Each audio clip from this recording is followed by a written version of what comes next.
Hello, I'm Suzanne Cohen. I'm the Managing Artistic Director of Mirror Stage, and I'm here with... I'm Rob Koon. I'm the author of ODIN'S HORSE.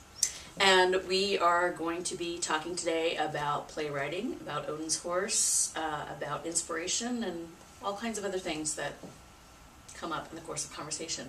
So let's start with talking about ODIN'S HORSE and what the initial inspiration was for you, or the initial piece that came to you first, because it has it kind of combines a lot of different... It does. I had a reading of one of my other plays, and one of the actors in it and I were going to get together and have a little post-mortem afterwards. And we were going to meet for lunch, and I was in this restaurant and she was late. And when she got there, she ordered this big salad, which she proceeded to attack like it had talked about her mother. And while she's eating, she's talking about this interview that she just heard on the radio with Julia Butterfly Hill, who was a real renowned tree sitter. She wrote the book, The Legacy of Luna. She was up in a tree for 2 years. Right, we have actually some of the videos and interviews with her on the Mirror Stage YouTube channel. Terrific. We connected to. Well, I heard about this, and I came out of it. I don't remember anything she said about the play that she'd done a reading of, but I remembered that, and I think, a person up in a tree. I'm going to use that someday. And I filed it away. And this was 5 years before the play was completed. Mm-hmm. And so I went away to a colony at one point to write, and I was doing some research trying to figure out how people formed their conceptions, their ideas about how nature impacts the way they look at the world. Okay.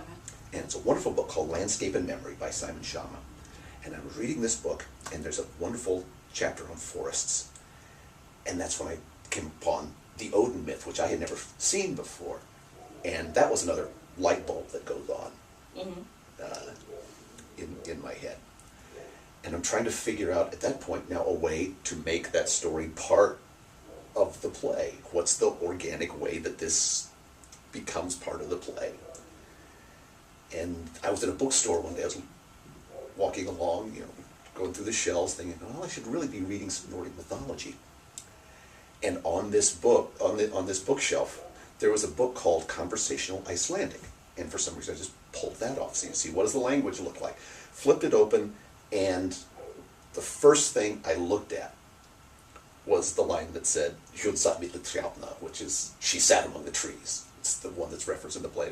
And that's the moment when the hair stands up on the back of your neck. When it was like the universe is tapping you on the shoulder and said, "Get on with it, get on with it." Mm-hmm. So there are these little pieces that all just started to, to come together. And for me, that's one of the exciting things about playwriting. That the drudgery is sitting down and actually putting all the words down on the page. But the fun is when you start to feel this sort of synthesis of all of these things starting to collect, where it's not this is a thing, this is a thing, this is a thing, but it's all one thing. And you start to see the one thing there. That's the exciting part. Mm-hmm.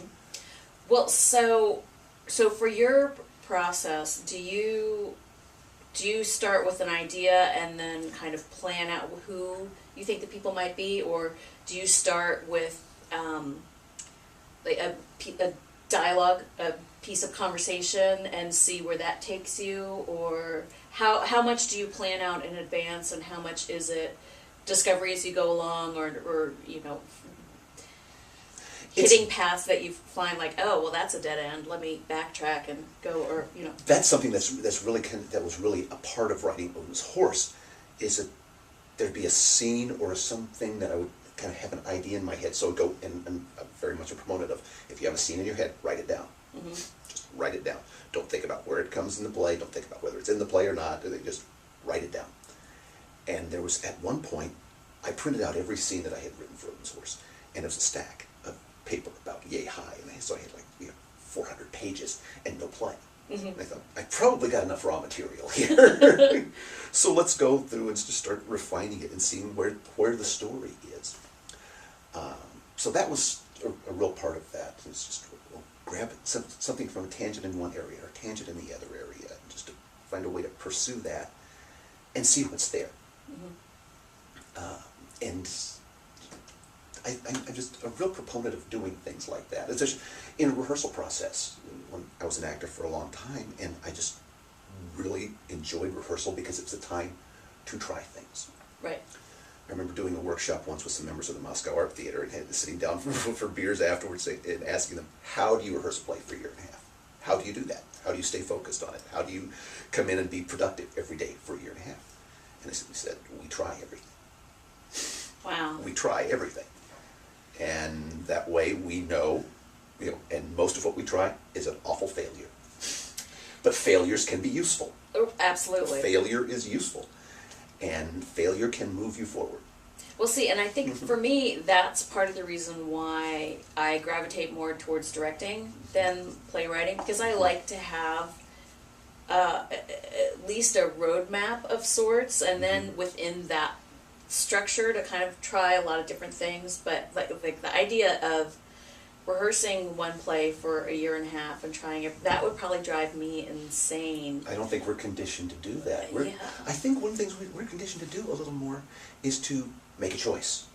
Go, make that choice. Go with that choice. And as a playwright, I find actors that do that really feed my process. Because if somebody just does a halfway job of following through a choice, you never know whether it works or not. Well, right, or that there's some actors who are almost more like empty vessels. They want to be filled with the words and the direction. They want to be told how to do it. And then there's other actors who kind of come to the table with a perspective and a point of view, and they've done some work on their own, and so that they bring things in a way where it's like, yes, or like, oh, well, that didn't even occur to me. Fantastic. So that that's why I don't start off rehearsals like knowing exactly how it's going to be. I have an idea of kind of what I think or what on the page has spoken to me, but that's why, like, as opposed to the process of writing, where we talked a little bit about this last night, but that in terms of playwriting versus other kinds of fiction writing, and trying to tell a story only using dialogue.